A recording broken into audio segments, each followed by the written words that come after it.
हमने लगातार पिछले वर्षों में देखा कि यूनियन बजट का एक मोटा हिस्सा इंफ्रास्ट्रक्चर डेवलपमेंट को एलोकेट किया गया और ये लेटेस्ट यूनियन बजट में भी हमें यही देखने को मिला।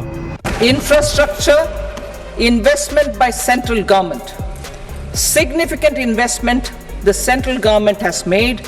We will endeavor to maintain strong fiscal support for infrastructure over the next 5 years. तो आज जिस कंपनी पर चर्चा करने वाले हैं वो इंफ्रास्ट्रक्चर सेक्टर में इस्तेमाल होने वाले इक्विपमेंट्स का एक बड़ा प्लेयर है। 29 साल पहले मोबाइल क्रेन्स बनाने से जो सफर चालू हुआ था वो आज agriculture equipments, construction equipments, road construction equipments और अर्थ मूविंग इंडस्ट्री जैसे सेक्टर में अपने पैर जमा चुका है। 1995 में मिस्टर विजय अग्रवाल ने एक्सन कंस्ट्रक्शन इक्विपमेंट्स एस को फाउंड किया, जो आज मोबाइल क्रेन्स और टावर क्रेन्स बनाने वाली भारत की लीडिंग कंपनी बन चुकी है और साथ में 17,000 करोड़ का वैल्यूएशन रखती है। फरीदाबाद में कंपनी का प्लांट है जहां कंपनी की 12,000 कंस्ट्रक्शन इक्विपमेंट्स और साथ में 9,000 ट्रैक्टर मैन्युफैक्चरिंग कैपेसिटी है एनुअली। कंपनी के भारत के अलावा 37 देशों में भी अच्छी पकड़ है जहां कंपनी एक्सपोर्ट के माध्यम से 6.5% का रेवेन्यू जनरेट करती है।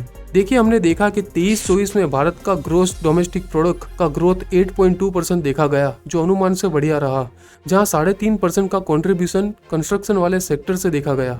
ये भारत के आर्थिक विकास के लिए हम जानते हैं कि ये सेक्टर कितना महत्व का रोल प्ले करता है और ये भारत का दूसरा सबसे बड़ा एम्प्लॉयमेंट जनरेट करने वाला सेक्टर है। 2023 का डेटा के हिसाब से 7 करोड़ से भी ज्यादा लोगों को रोजगार ये सेक्टर के द्वारा मिला। कंस्ट्रक्शन इक्विपमेंट की बात करें तो 2023 के डेटा के हिसाब से $7.9 बिलियन का वैल्यूएशन रखती है और आने वाले 5 साल में $12.5 बिलियन क्रॉस कर जाएगी ये इंडस्ट्री, जहां हमें 9% का एनुअल ग्रोथ देखने को मिल सकता है। इंडियन क्रेन की मार्केट साइज देखे, जहां एस लीड करता हुआ नजर आता है, वो सेक्टर में भी आने वाले 3 साल में 6% का एनुअल ग्रोथ का अनुमान है और साथ में मटेरियल हैंडलिंग और एग्रीकल्चर वाले सेक्टर में भी पॉजिटिव फोरकास्ट दिए गए हैं, जहां कंपनी के पास ग्रो करने की बढ़िया अपॉर्चुनिटी दिखाई दे रही है। देखिए, कंपनी के इक्विपमेंट बेसिकली 4 सेगमेंट में डिवाइडेड है, जहां सबसे अधिक contribution more than 70% company crane से जनरेट करती है, जहां मटेरियल हैंडलिंग से 8%, कंस्ट्रक्शन इक्विपमेंट से 11% और एग्रीकल्चर से 10% के करीब कंट्रीब्यूशन देखने को मिलता है। डायरेक्ट पीयर्स में हमें BEML और सांघवी मूवर्स देखने को मिलते हैं, जहां अनलिस्टेड कंपनी में देखें तो अनुपम, एलिस्टर और टाटा हिटाची जैसे कॉम्पिटिटर देखने को मिलते हैं। लेकिन ओवरऑल इंडियन मार्केट में एस का डोमिनेंस साफ साफ दिखाई देता है। एस की सक्सेस का अंदाजा आप ऐसे भी लगा सकते हैं कि यह भारत का most awarded construction equipment company है।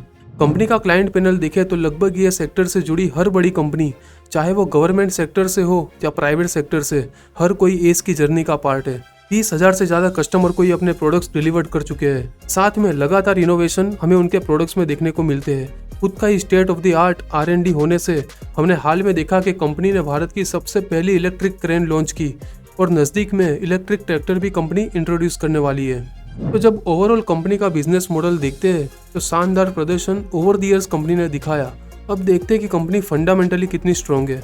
2006 में ये कंपनी लिस्ट हुई और वहां से लेकर अब तक 18 सालों में 3400% स्टॉक का प्राइस बढ़ा है और पिछले 10 साल की बात करें तो स्टॉक ने एनुअली 47% का रिटर्न दिया है।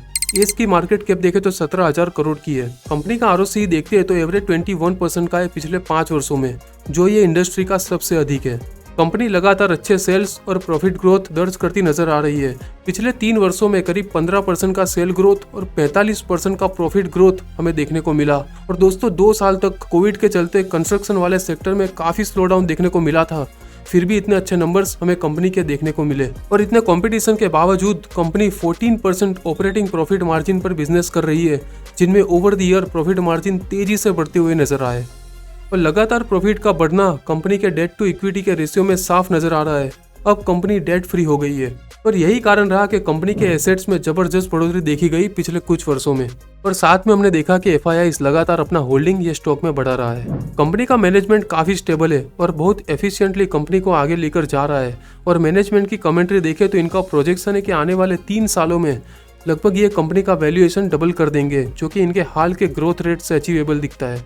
सिर्फ एक कंसर्न अभी हाल में ये नजर आ रहा है कि कंपनी का बुक वैल्यू काफी बढ़ चुका है, तो अभी वैल्यूएशन काफी महंगा है। हम थोड़ा वैल्यूएशन को सेटल होने का इंतजार करेंगे और अगर आपको ये लेवल पर बाई करना भी है तो 40% पैसे अभी आप डाल सकते हैं और थोड़ा करेक्शन आए उसके बाद अपनी टोटल बाइंग खत्म कर सकते हैं। एटलीस्ट आने वाले 3 साल में स्टॉक का प्राइस यहाँ से डबल होने का अनुमान है हमारा।